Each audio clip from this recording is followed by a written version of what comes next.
दोस्तों, अगर आप भी स्टडी करते हो, आप भी एक स्टूडेंट हो, चाहे आप 10वीं के हो, 12वीं तक के हो या फिर ग्रेजुएशन के क्यों ना हो, तो आपको ना स्टडी करने के टाइम ये 5 बातों का ख्याल रखना बहुत ज्यादा इंपॉर्टेंट हो जाता है। नमस्कार दोस्तों, मैं हूं राहुल जायसवाल एंड स्वागत है आप सभी का हमारे इस बेहतरीन से यूट्यूब चैनल में जिसका नाम है JR टॉक्स।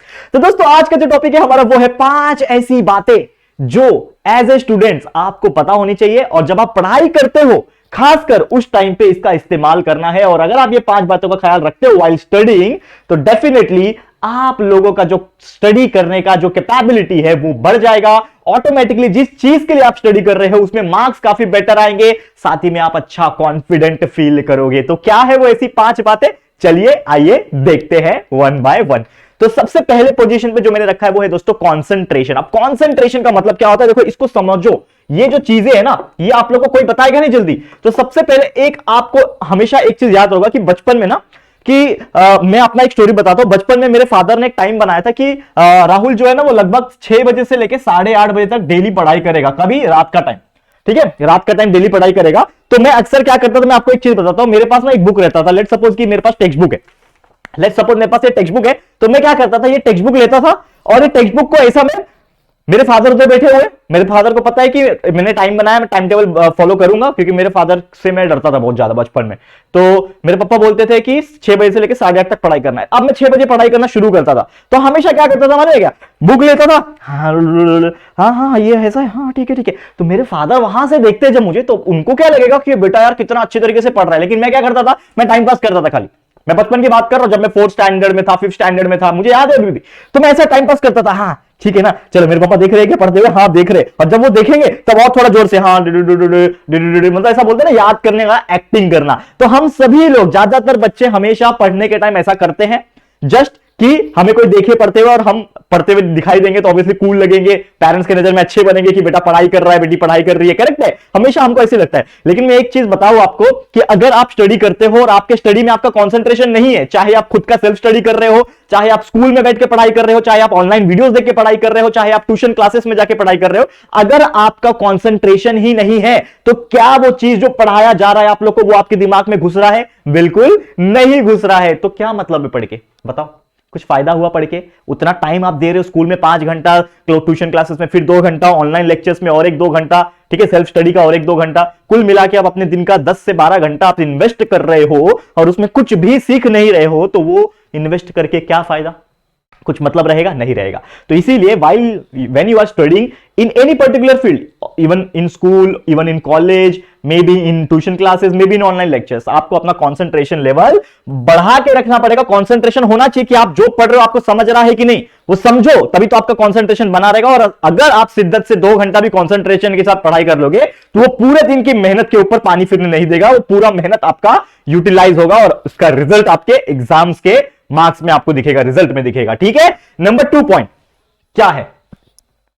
नंबर 2 पॉइंट जो कि है गुड नोट्स लेना। Take good notes. अब ये होता क्या है सर, गुड नोट्स मतलब क्या होता है? बैड नोट्स भी होता है क्या? यस, बैड नोट्स भी होता है।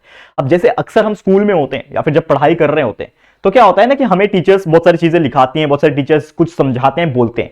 तो गुड नोट्स वो बच्चा लेता है जिनका कॉन्सेंट्रेशन होता है। देखो आपस में सब पॉइंट इंटरकनेक्टेड है।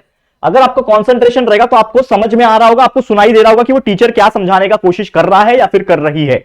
तो आप उनके मुंह से निकले हुए अच्छे अच्छे वर्ड्स, कुछ मीनिंग्स, कुछ चीजें वो अपने नोट्स में आप ऐड कर सकते हो। आपके पास नोटबुक तो होगा जरूर से, नोटबुक होगा, रफ बुक होगा, जो भी बुक होगा उसमें आप ऐड करते चलो। क्योंकि अगर आप एक खुद का ही, जब कोई चीज पढ़ाया जा रहा है, समझ लो हम वीडियोस पढ़ाते हैं JR ट्यूटोरियल्स पे, जो पढ़ाया जा रहा है उसका खुद का ही एक कॉन्सेप्ट के हिसाब से आप नोट्स बनाते चलोगे, तो आपके पास एंड टू एंड, पूरा लेक्चर खत्म होने के बाद एंड टू एंड आपके पास खुद का एक नोट्स बन जाएगा, वो भी आपकी ओन हैंडराइटिंग में, आपके ओन समझने के तरीके से। तो वो बहुत जरूरी होता है और ये चीज आपको बहुत फर्क दिलाएगी आपके एग्जाम्स में। ठीक है, ये हो गया। तो take good notes. Number 3 point, third point क्या है? That is nothing but mark words. अब जैसे मैंने बोला कि जब आप पढ़ते हो, समझ लो आप टेक्स्ट बुक से पढ़ाई कर रहे हो, तो जब आप टेक्स्ट बुक से पढ़ाई कर रहे हो तो लेट्स सपोज कि एक वर्ड आ गया, ठीक है, एक वर्ड आ गया एंथुसियाज्म। अब आप बोलोगे सर ये एंथुसियाज्म का मतलब क्या होता है? तो आप क्या करो, वो वर्ड को सबसे पहले तो मार्क करो। वो मार्क करने से क्या होगा कि आपको पता चलेगा कि ये वर्ड में मेरे को दिक्कत है। जब भी आप पढ़ोगे तो वर्ड, जो भी वर्ड आपने पढ़ा उस चीज का मतलब ढूंढो जाके, ऑनलाइन ढूंढो, डिक्शनरी में ढूंढो, कहीं से भी ढूंढो, वो ढूंढो, फिर उसका मीनिंग जो होगा शॉर्ट में लिख दो, उसका मीनिंग्स लिखो शॉर्ट में कि यार इसका मतलब क्या था, ठीक है, तभी तो आपको समझेगा। Let's suppose you are learning a answer and उस आंसर के अंदर 2 या 3 पॉइंट ऐसे हैं जो आपको समझ में नहीं आ रहे हैं, तो उसका मीनिंग शॉर्ट में ढूंढो और उसको लिखने की कोशिश करो। ऐसे आप अपने टेक्स्ट बुक में ही, अपने नोट्स में, जो जिससे आप पढ़ते हो, डाइजेस्ट से पढ़ते हो या फिर किसी से पढ़ते हो, उसी में आप थोड़ा बहुत पेंसिल से करके आप खुद का एक बेस्ट अपना वर्जन ऑफ नोट्स बना सकते हो, जिससे आपको बहुत हेल्प होगा और बहुत ईजी तरीके से आपका स्टडी बेहतर होगा। चौथा पॉइंट, नंबर 4 पॉइंट क्या है मेरे लिए, जो कि है दोस्तों फोकस ऑन कॉन्सेप्ट।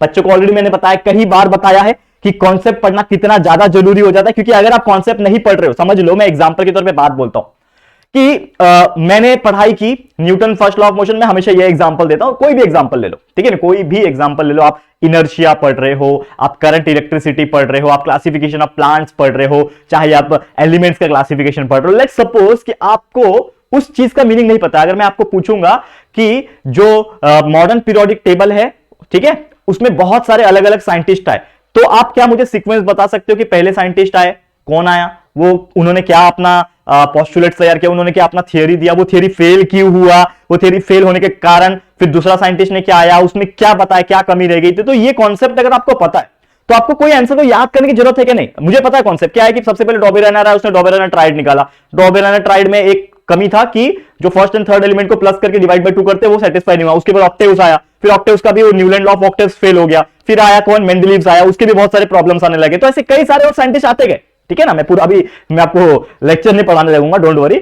तो मैं आपको ये चीज बता रहा हूं, तो अगर आपको किसी चीज का मतलब पता है तो आप खुद से ही ओन वर्ड्स में अपना आंसर एग्जाम में लिख सकते हो, अगर आपने लर्न नहीं किया है तो भी, क्योंकि आपको कॉन्सेप्ट पता है। कॉन्सेप्ट के बाद जो फॉर्मुलेस होते हैं, खासकर जो मैथ्स के, उसको तो आपको एकदम याद करके ले लेना है, पूरा कॉन्सेप्ट समझ के ले लेना है। जैसे एग्जांपल के तौर पे a + b whole square, a square + 2ab + b square होता है। मैं तो छोटे छोटे फॉर्मुलेस की बात कर रहा हूं, ये फॉर्मुलेस ट्रिग्नोमेट्री के फॉर्मुले, ये सभी के फॉर्मुलेस लर्न कर लो। साथ ही में डेरिवेशंस बहुत इंपॉर्टेंट है, डेरिवेशंस, ठीक है, ठीक है, बहुत सारी चीजें, न्यूटन लॉ फॉर्मूला होता है, ये न्यूटन इक्वेशन ऑफ मोशन होता है, ऐसे कई सारे और फॉर्मूले से इसका डेरिवेशंस कैसे आया, क्यों आया, ये भी क्वेश्चन पूछता है। तो वो सभी चीजें आप लर्न करके ले लो, तो आपको बहुत हेल्प करेगा। और last but not the list, मेरी तरफ से 5वां पॉइंट जो आपकी स्टडी में आपका बहुत हेल्प करेगा, जो कि है सेल्फ टेस्ट। अब ये सबसे ब्रह्मास्त्र वाला चीज है। क्या है ये सेल्फ टेस्ट? कि आपने इतने सारी चीजें कर लिया, कंसंट्रेशन के साथ नोट्स बना लिया, नोट्स से पढ़ाई कर लिया, पूरा मीनिंग लिख के पूरा कॉन्सेप्ट समझ लिया, एकदम याद वाद कर लिया, लेकिन क्या गारंटी है कि जो आपने कंसंट्रेशन के साथ पढ़ाई किया है, लर्न किया है, कॉन्सेप्ट समझा है, कि वो आपको याद ही रहे? तो उसको चेक करने के लिए आप सेल्फ टेस्ट दो। अब सेल्फ टेस्ट क्या होता है? 2 तरीका होता है, एक होता है रिटन सेल्फ टेस्ट, दूसरा होता है आपका oral self test. Oral self test में आपको क्या करना है, जैसा हमेशा हम करते थे बचपन में, वही करते आते थे। हम क्या करते थे, हमने समझ लो कोई क्वेश्चन के आंसर को लर्न किया, उस आंसर को अपने हाथों से या फिर कोई कंपास बॉक्स से उसको छुपा दो, और वो आंसर, क्वेश्चन को देखो और आंसर को मत देखो, और आंसर बिना देखे बोलने की कोशिश करो आपके माइंड के अंदर, या फिर अपने मुंह से जोर जोर से बोलने की कोशिश करो, या फिर किसी दूसरे को। मैं तो ऐसा करता था, मैं अपने फ्रेंड को अपना नोटबुक दे देता था, टेक्स्ट बुक दे देता, ये ले तू मेरे को क्वेश्चन पूछ, मैं उसका जवाब दूंगा। तो वो क्वेश्चन पूछता था, हाँ चलिए बता, तो मैं उसको जवाब देता था, और वो चेक करता था कि मैं जो बोल रहा हूं वो सही बोल रहा हूं कि नहीं। तो वो बताता था कि जहां पे अटकूंगा वो बताएगा, देख तू यहां पे अटक रहा था, यहां पे तूने गलत बोला। तो उससे हम लोग को खुद अंदाजा होता है कि हमने क्या, कितना पढ़ा है, कितना मुझे याद है, कहां कहां मैं अटक रहा हूं, कहां नहीं अटक रहा हूं, ये मुझे खुद पता चलेगा। दूसरा चीज, सेल्फ टेस्ट का रिटन वाला पार्ट। रिटन मतलब क्वेश्चन लिखना है, एक पेज ले लो, टेस्ट वाला समझ लो, कोई भी पेज ले लो, फुल स्केप पेपर ले लो, क्वेश्चन लिखो और उसको एक टाइम लगा दो कि 5 मिनट में मेरे को इसका आंसर लिखना है। खुद से टाइमर लगा दिया, टाइमर चल रहा है, 5 मिनट में आप क्वेश्चन आंसर लिखो, और फिर वो आंसर लेने के बाद आप अपने जिससे भी नोट से फॉलो कर रहे थे उससे कंपेयर करो कि क्या मैंने जो आंसर लिखा है वो करेक्ट है क्या, और खुद ही उसको मार्क्स दो। जैसे टीचर मार्क्स देते हैं वैसे खुद ही मार्क्स दो। अगर आप ऐसा कर लोगे तो आपको समझ में आ जाएगा कि मुझे कितना याद है, कितना नहीं है, कितना मुझे और पढ़ना चाहिए। तो ये जरूर से आपको हेल्प करेगा आपके आने वाले समय में और आने वाले एग्जाम्स में। क्लियर? समझ में आ गया? तो यही था दोस्तों हमारा वीडियो, यही थे हमारे 5 ऐसे चीजें जो अगर आप फॉलो करते हो तो आप जरूर से अच्छा स्टडी कर सकते हो। ठीक है, तो चलो आज के लिए इतना ही। ये वीडियो कैसा लगा प्लीज हमें कमेंट करके जरूर से बता देना। वीडियो पसंद आए तो प्लीज वीडियो को लाइक कर देना, अपने दोस्तों के साथ जितना हो सके शेयर कर देना, और पहली बार आए हो चैनल पे तो चैनल को सब्सक्राइब जरूर से कर देना। ठीक है दोस्तों, तो जल्दी मिलेंगे हमारे एक और न्यू वीडियो में, तब तक के लिए thank you and good bye.